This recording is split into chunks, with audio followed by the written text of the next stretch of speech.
At the age of 60, there was a time when I truly believed I was standing at the threshold of an ending. Every morning when I looked into the mirror, I saw more gray hair, more wrinkles on my skin, and steps that were no longer as quick or steady as before.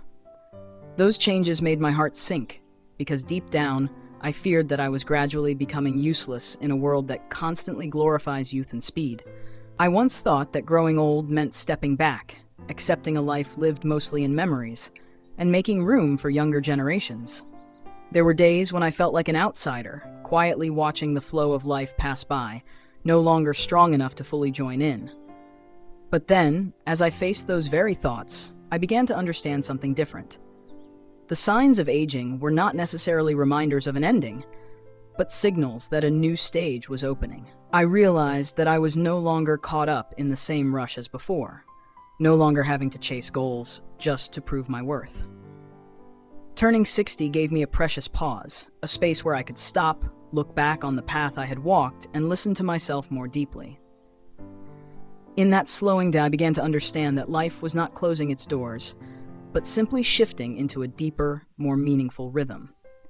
As I entered my 60s and 70s, I gradually felt that the greatest change was not in my appearance or physical strength, but in the way I viewed life and myself. For many years before, I had lived under invisible pressures, the need to succeed, to be better than others, to constantly prove that I still had value. I was afraid of being judged, afraid of falling behind, afraid that if I stopped, I would fade into obscurity.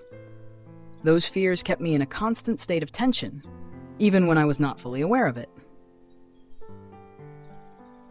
But then, upon reaching this age, I began to learn how to let go. I no longer felt the need to compare myself with anyone else, nor did I continue chasing the standards imposed by society. I understood that everyone has their own journey, and my journey had already passed through enough long stages that I had earned the right to stop, breathe, and smile at what I had achieved. Letting go did not make me weaker. On the contrary, it made me feel lighter than ever. When I was no longer controlled by pressure, I had more space for myself. I spent time reflecting, reading books, and talking with the people I loved without the constant feeling of being in a hurry. I no longer forced myself to please others, nor did I feel guilty for saying no to things beyond my capacity. My 60s and 70s taught me that a person's value does not lie in how much they can do, but in the peace within their soul. Only when I released old burdens did I truly feel free and discover a deep, simple, yet lasting joy in each day of living. At the age of 60 to 70, I realized that the most precious thing I possess is not money or status, but the life experiences accumulated over many decades. Looking back on the road I have traveled, I see that my life was never smooth. I stumbled, made wrong decisions, and more than once paid the price with tears, losses, and quiet regrets. There were periods when I felt I could not go on, when failures followed one another, and my confidence slowly drained away. Yet it was precisely those difficult moments that silently shaped me into the person I am today. When I was young, I lived in a hurry, wanting everything to come quickly and feeling fearful whenever obstacles appeared. I believed success had to come early and that I had to prove my abilities to others. But at this stage of life, I understand that every experience, whether joyful or painful, carries its own meaning. The mistakes of the past no longer fill me with shame. Instead, they have become profound lessons that help me understand myself and the people around me more deeply. Now I no longer react impulsively to life's upheavals. I have learned to listen, observe, and think carefully before acting. Experience allows me to see things from a broader, calmer, and more compassionate perspective. I understand that not everything needs to be won or proven right or wrong. The maturity that comes from lived experience teaches me to cherish the present, accept what cannot be changed, and move forward gently. At this age, I do not live to compete, but to understand, to feel, and to keep my soul deep and steady in the face of life's ups and downs. As I entered my 60s and 70s, I gradually realized that the things bringing the deepest happiness in life are incredibly simple. When I was younger, I was often absorbed in chasing big goals and long-term plans, believing that happiness had to be tied to achievements or recognition from others. I overlooked many small moments, thinking they were not important enough. Only when the pace of life slowed did I begin to see the quiet beauty in things that once seemed ordinary. Now, waking up to a quiet morning, hearing birds sing outside the porch, or feeling gentle sunlight filter through the window is enough to bring me a sense of peace. I cherish simple meals that may lack luxury, but are filled with the warmth of family and stories told in slow, sincere voices. Those moments help me clearly feel a sense of connection that I once took for granted. My 60s and 70s teach me to pause and feel each passing moment. I no longer feel the need to fill time with constant activity. Instead, I allow myself to sit quietly, drink a warm cup of tea, and listen to my own thoughts. In that stillness, I find a different kind of peace, deeper and more enduring than any fleeting joy. I understand that life does not need grand things to be meaningful. Simply appreciating the small things around me is enough to make me feel fulfilled.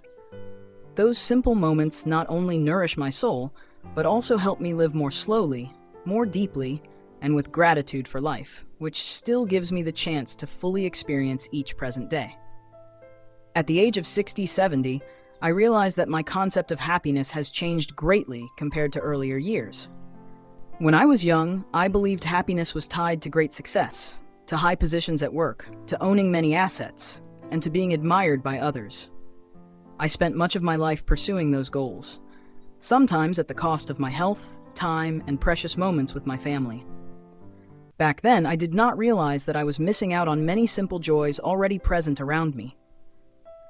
Entering this stage of life, I began to see happiness through different eyes. Happiness for me now is having a body healthy enough to wake up on my own each morning, to move slowly but steadily, and to feel each breath I take. It is the sense of security in knowing that I am still with my loved ones, still able to talk, share, and listen to one another without being rushed by time. I have also learned to appreciate having enough in the present. I no longer compare my life to others, nor do I feel lacking when I fail to achieve things I once dreamed of. Instead, I am grateful for what I have: a peaceful home, simple but complete meals, and quiet afternoons to reflect on life. My 60s and 70s teach me that happiness does not lie in having more, but in knowing what is enough and knowing when to stop. When I am no longer driven by desire or the pressure of success, my soul feels lighter. It is precisely this simplicity and peace that have made my life deeper, more meaningful, and more precious than ever before. As I entered my 60s and 70s, I clearly felt an important change in how I face life. I allow myself to live truthfully. For many years before, I was accustomed to suppressing my emotions and hiding my true thoughts just to please others. I was afraid of being judged, afraid of disappointing someone, and afraid that I lived too honestly, I would be seen as different or inappropriate. Because of that, I wore too many masks, sometimes even forgetting who I truly was. But at this age, I understand that the time I have left is not long enough to continue living according to others' expectations. I begin to listen more closely to my inner voice and learn to respect my own feelings. I speak my thoughts calmly, no longer avoiding or fearing misunderstanding. I do the things I love, however small, even if they are no longer considered useful by society's standards. What matters most is that I feel peaceful and true to myself. Living authentically does not mean being selfish or indifferent to others. On the contrary, when I no longer force myself to become someone else, I become more tolerant and understanding. I accept my weaknesses and limitations without blaming myself. I also stop arguing to prove that I am right, because I understand that everyone has their own perspective, worthy of respect. My 60s and 70s teach me that living truthfully is a precious form of freedom. When I am no longer controlled by the fear of judgment, my soul becomes lighter, and my relationships become more sincere. It is this authenticity that brings depth, peace, and a sense of wholeness to my life, something I had always sought but never truly reached before. At the age of 60-70, I no longer see old age as a period of decline, but as the most deeply mature stage of human life. As the noise of life gradually fades, I have the chance to return to myself, to face my inner world with honesty and completeness like never before. I am no longer swept along by a frantic pace or heavy external expectations. Instead, I learn to slow down, to feel each present moment, and to understand the true meaning of being alive. This stage brings me a precious stillness. In that stillness, I reflect on the past, not to dwell in regret, but to learn acceptance. I understand that life inevitably includes mistakes and losses, yet it is those experiences that have shaped who I am today. Spiritual maturity helps me gently let go of old resentments, forgive myself and others, and allow my soul to become more at ease. At this age, I also learn a deep sense of gratitude. I am grateful for each morning when I can still open my eyes, breathe, and feel the light of a new day. I am grateful for the relationships that remain, for the beautiful memories that have nourished my soul over the years. Even though life may no longer be full of novelty, each passing day carries its own value when I know how to cherish it. For me, my 60s and 70s are not the ending of life, but the final chapter written with awareness and peace. I do not need to live faster or live more, but to live more deeply. It is this maturity of the soul that makes me feel that my life, though filled with many ups and downs, remains whole and precious until the very last days.